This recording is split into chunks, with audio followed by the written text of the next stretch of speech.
성가대 부활절 찬양 감사합니다. 오늘 우리 모두가 성가대 귀한 찬양을 통해서 부활의 기쁨을 더 풍성하게 느끼게 되었습니다. 마음속에 깊은 감동과 울림을 주는 귀한 찬양에 다시 한번 감사드리겠습니다.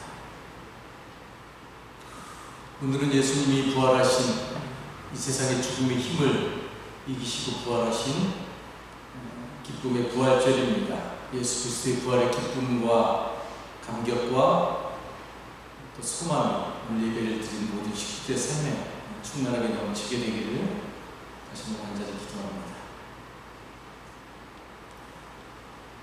부활절은 우리 모두에게 있어서 기쁨의 날입니다. 할렐루야 찬양이 울려 퍼지고 새 생명을 알리는 봄의 꽃이 피고 그리고 교회는 환한 빛과 생기로 가득 차게 됩니다.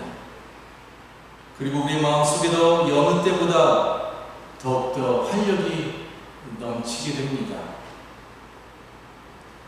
그러나 성경은 부활의 첫 장면을 우리의 기대와는 달리 기쁨이 아니라 눈물로 시작하고 있는 것을 보게 됩니다.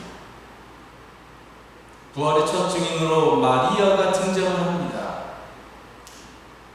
우선 그 당시 정서상 부활의 첫 번째 증인이 남자가 아니라 여자였다는 것이 대단히 놀랍고 충격적인 일이 아닐 수 없습니다.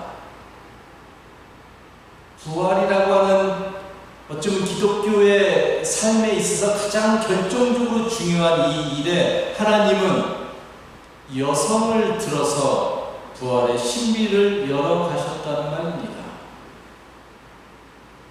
그런데 여러분, 지금 마리아가 어떠한 모습을 하고 있습니까?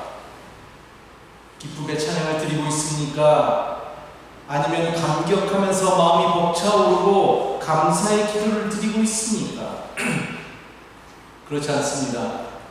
11절의 말씀을 보니까 마리아는 무덤 밖에 서서 울고 있었다라고 말합니다. 마리아는 지금 찬양을 부르고 노래를 부르는 사람이 아니라 상실의 끝에서 하염없이 울고 있는 사람이었습니다. 마리아에게 있어서 부활절 아침은 빛이 아니라 어둠이었고 희망이 아니라 혼란스러움이었고 기쁨이 아니라 눈물이었습니다. 그런데 하나님은 바로 그 눈물의 자리에서 하나님의 부활의 역사를 시작하셨습니다. 이것이 바로 부활의 신비입니다. 지금 마리아는 무덤 밖에 서서 울고 있는데 우리가 이러한 마리아를 충분히 이해할 수가 있습니다. 왜냐하면 마리아에게 있어서 예수님이 가지고 있는 의미가 무엇인지 우리가 알기 때문에 그러합니다. 그녀에게 있어서 예수님은 삶의 전부였습니다. 삶의 전부였던 예수님이 돌아가셨기 때문에 예수님의 죽음은 그녀에게 있어서 너무나 큰 충격이요 슬픔이었는데, 그런데 예수님의 시신마저 사라진 것이었습니다. 천사들이 마리아에게 여인아 왜 우느냐고 묻습니다. 그러자 마리아가 누가 우리 주님을 가져갔습니다. 어디에 두었는지 모르겠습니다 라고 대답을 합니다. 이렇게 말하고 마리아가 뒤를 돌아섰을 때에 마리아는 예수님께서 서 계신 것을 보았습니다. 그런데 너무나 이상하게도 마리아는 그분이 예수님인 줄 알지 못했다라고 성경이 말합니다. 다른 사람도 아니고요, 자신의 삶의 전부였던 예수님을 마리아가 알아보지 못했다는 것이 우리가 쉽게 이해가 되지는 않습니다. 예수님과 가장 친밀한 사귐을 가졌던 마리아가 어째서 예수님을 알아보지 못하고 있는 것일까요?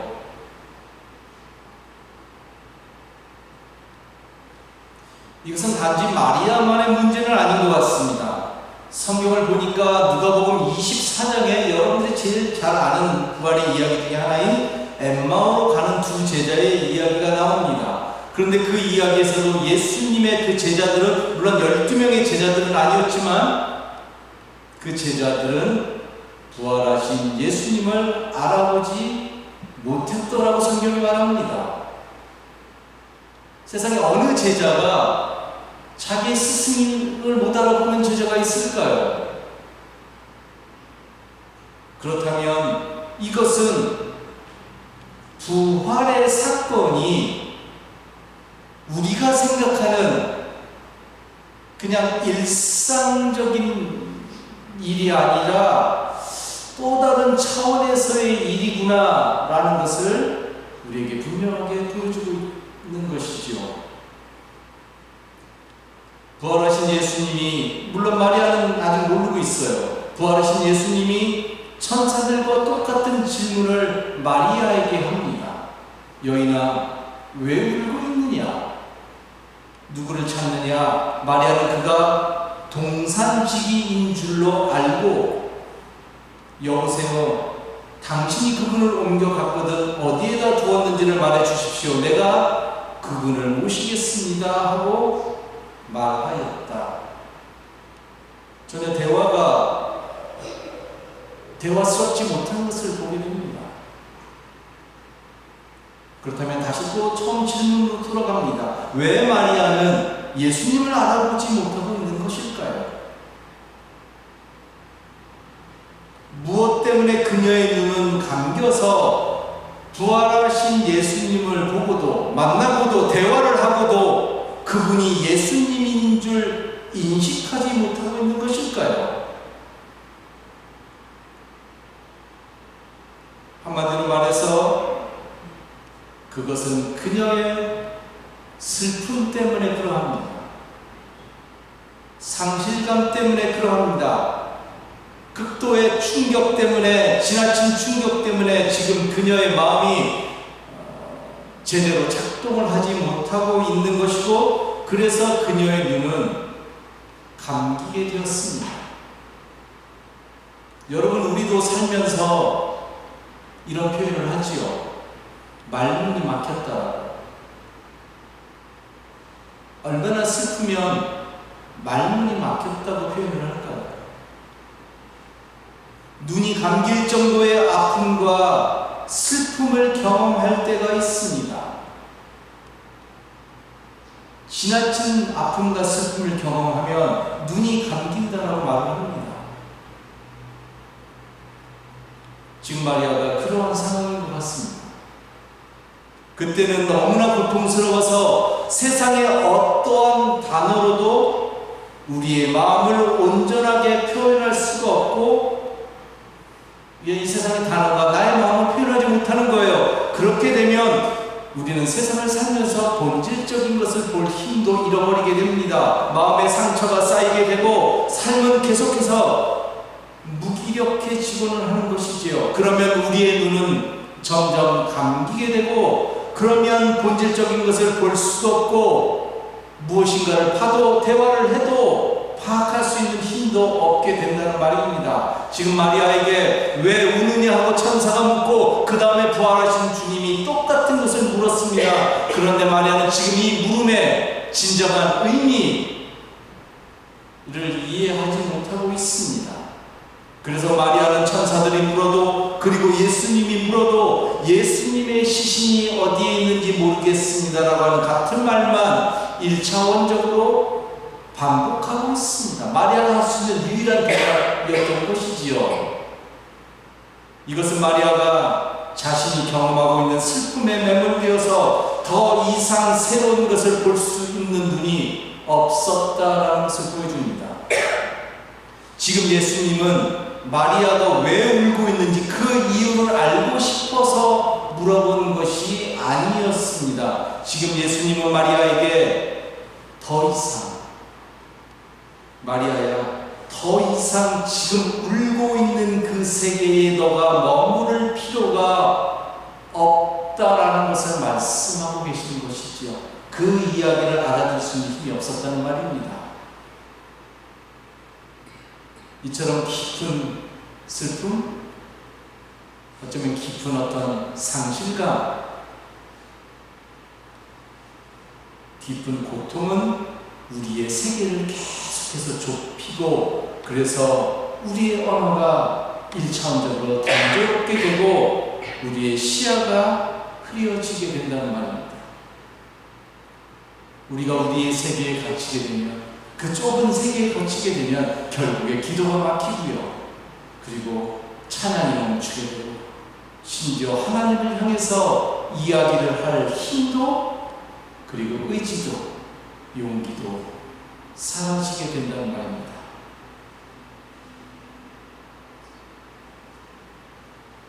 그런데 오늘 우리가 읽은 말씀 속에서 우리가 놀라운 사실을 한 가지 발견하게 됩니다.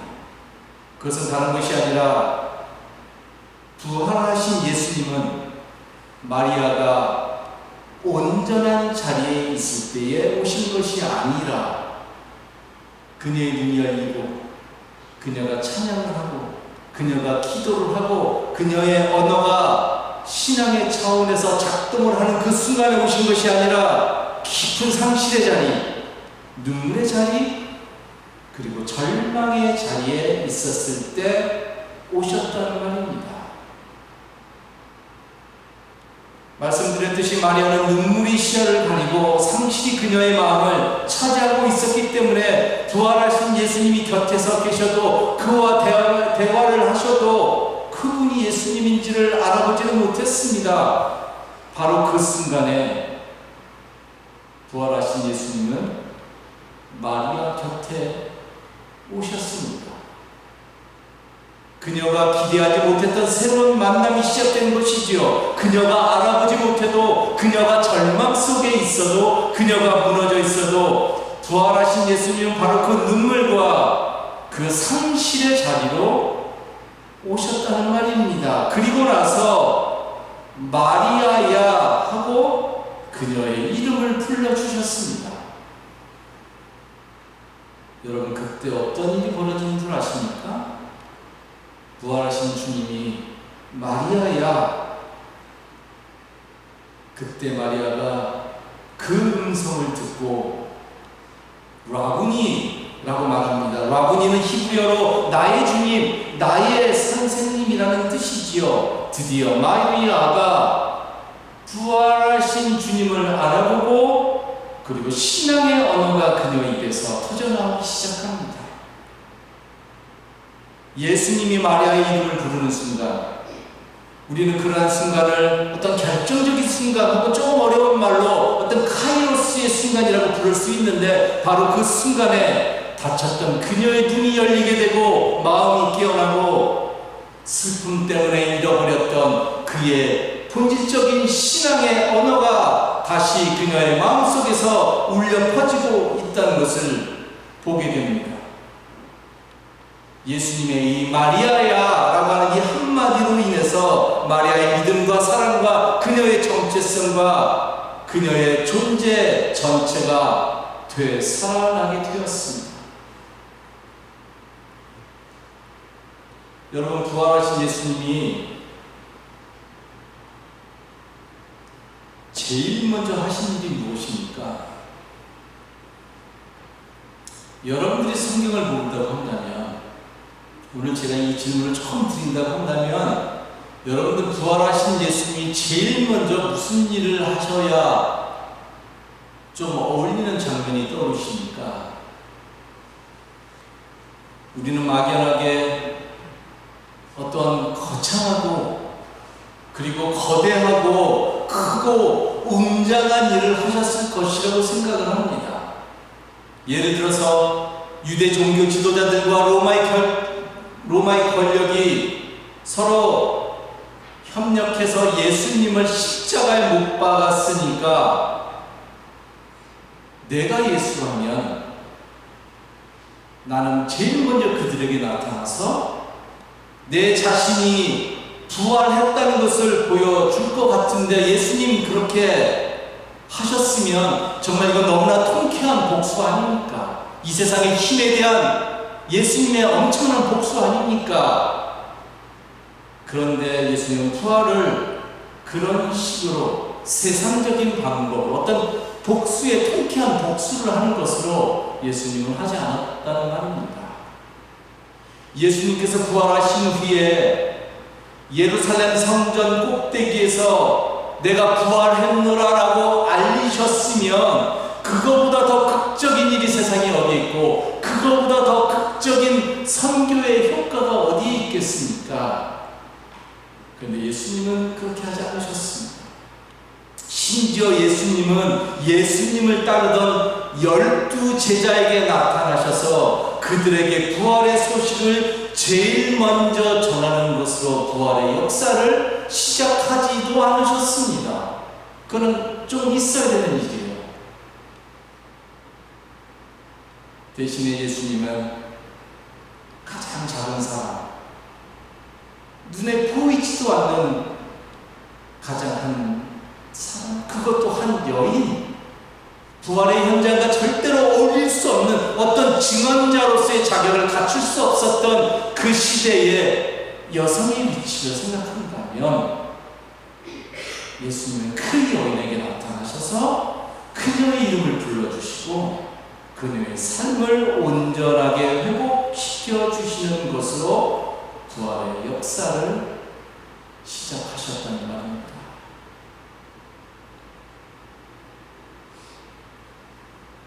부활의 주님을 통해서 새로움을 경험한 마리아는 이제 삶의 큰 변화를 겪게 됩니다. 제일 큰 변화는 그녀가 사명의 사람이 되었다는 것입니다. 사명의 사람이 되었다는 것은 거창한 것이 아니라 자기의 삶의 자리가 바뀌고 삶의 방향이 바뀌는 것을 말합니다. 즉 지금 마리아의 삶의 자리는 어디입니까? 그렇죠. 무덤 앞이었어요. 그녀가 살아가는 삶의 자리는 무덤 앞이었습니다. 그런데 더 이상 마리아는 무덤에 머무는 사람이 아닌 것이죠. 부활하신 주님을 경험한 마리아는 그 즉시로 제자들을 향해서 달려갑니다. 그리고 나서 자신이 주님을 보았다는 것, 그리고 부활하신 주님이 자신을 제자들에게 보냈다는 것을 전하게 됩니다.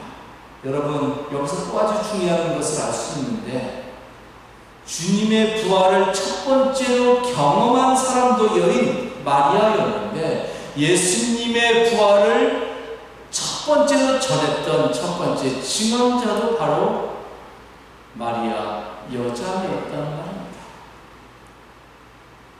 여러분, 처음에 마리아의 모습은 어떠했습니까? 그녀의 눈에는 눈물이 있었고, 그리고 그녀의 언어는 예수님의 시신 거기에 갇혀 있었습니다. 그 이상을 볼 수 있는 힘이 없었습니다. 큰 슬픔과 충격으로 인해서 그 이상의 언어를 사용할 수 없었다는 말입니다. 그러한 마리아가 이제 부활하신 주님을 만남으로 마리아야라고 하는 부활하신 주님의 음성을 들음으로 잃어버렸던 신앙의 언어를 되찾고, 그래서 예수님의 부활이라고 하는 가장 절대적으로 본질적으로 중요한 예수님의 부활의 소식을 첫 번째로 전하는 증언자가 되었다는 말입니다. 그렇다면 여러분, 오늘 여러분에게 있어서 부활은 무엇입니까?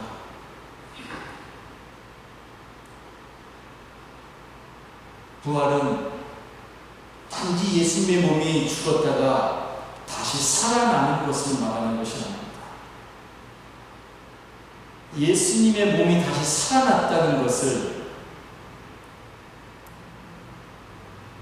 예수님의 시신이 어디에 있는지 모르겠습니다 라고 말을 하고 있다고 한다면 그 부활이 오늘 나에게 무슨 의미가 있겠습니까? 예수님의 부활은 말이죠.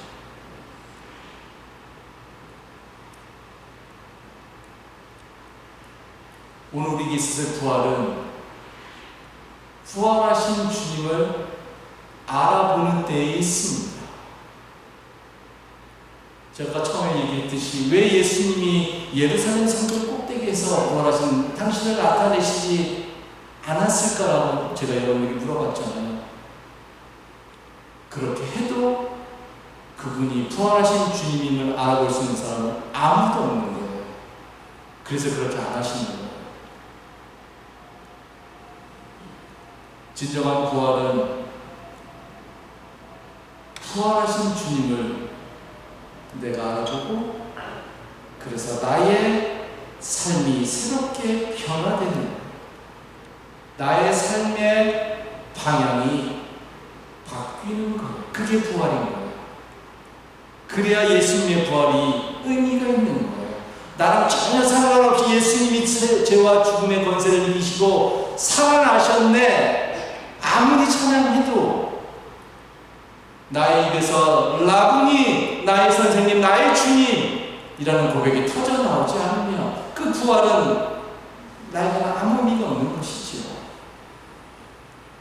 우리에게 있어서 부활은 그래서 무엇보다도 우리의 언어가 바뀌어야 됩니다. 절망의 언어가 희망의 언어가 되어야 하고요. 부활하신 주님을 경험하지 못하면 이 언어가 바뀔 리가 없지요. 아직도 그러면 우리는 주님의 시신이 어디에 있는지 모르겠습니다 라는 수준에서의 언어밖에 사용할 수 없다는 말입니다. 상실의 언어가 부활하신 주님으로 인해서 감사의 언어로 바뀌어야 되고요.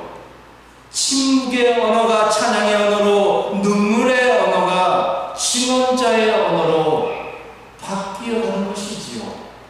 이게 부활을 경험한 사람들의 삶의 모습 아니겠습니까? 여러분, 마리아는 울고 있었습니다. 그런데 예수님은 마리아에게 오셔서 울지 말라고 말씀하지 않으셨습니다. 예수님은 그녀의 눈물을 투정하지 않았습니다. 그러나 눈물을 흘리는 마리아를 그냥 보고만 있지 않으시고 부활하신 예수님은 그녀의 이름을 불러주셨습니다.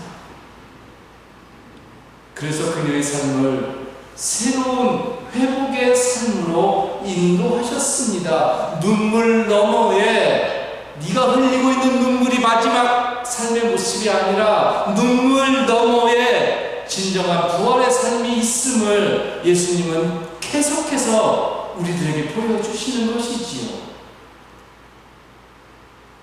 눈물이 마지막이 아니기를 소원합니다.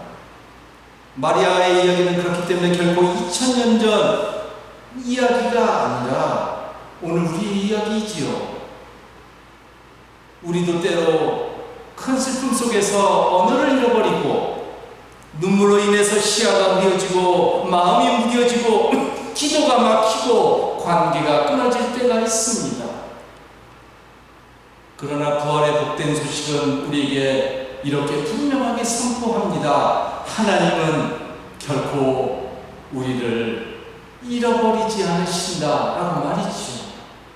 하나님은 절대로 여러분들을 잃어버리지 않으신다고 성경은 이 부활절에 선포합니다. 바로 이러한 연약함과 슬픔과 아픔과 상실의 순간에 부활의 주님은 우리 이름을 친히 불러주시고 우리를 부활하신 주님이 누구인지 온전하게 인식할 수 있는 새로운 부활의 삶으로 회복시켜 주신다는 말입니다. 그리고 우리가 다시 살아갈 새로운 세상을 향해서 담대하게 나아가라고 말씀하시는 것입니다. 오늘 이 부활절에 우리의 이름을 부르시는 부활의 주님의 음성을 듣는 음성을 듣는 은혜가 우리 모두에게 충만하게 있기를 간절히 소원합니다. 그래서 우리가 부활의 새 생명으로 회복되고 이 땅에서 눈물 너머에 참 소망의 삶을 살아가는 그런 인생이 되기를 다시 한번 간절히 기도하겠습니다. 기도합시다.